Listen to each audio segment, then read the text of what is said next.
நண்பர்களே, பொதுவாகவே வந்து ஓய்வு எடுக்கிறது, அப்புறம் வந்து இளைப்பாறுதல், அப்புறம் வேறு என்ன சொல்லுவாங்க, காத்திருத்தல் அப்படிலாம் சொல்லுவாங்க இல்லையா?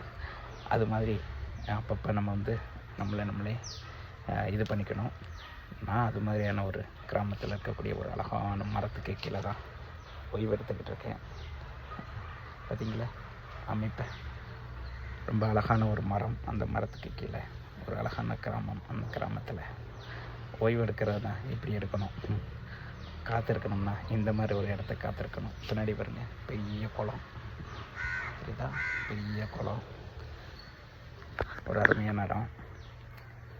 அப்பப்போ நம்ம வந்து நகரம் அது மாதிரி அசார்ந்து வாழ்கிறோம்னா அப்பப்போ இந்த மாதிரி ஏதாவது ஒரு கிராமத்துக்கு போயிட்டு அப்படியே சற்று ஒரு கார் இருந்துச்சு, ஒரு பைக்கோ ஏதோ இருந்துச்சுன்னா அப்படியே எடுத்துகிட்டு போயிட்டு அப்படியே போயிட்டு இந்த மாதிரி ஓய்வெடுங்க.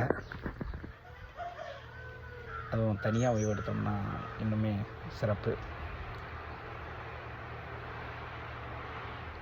அவ்வளோதான், வேறு என்ன? அடுத்த வீடியோவில் பார்க்கலாம். பாய்.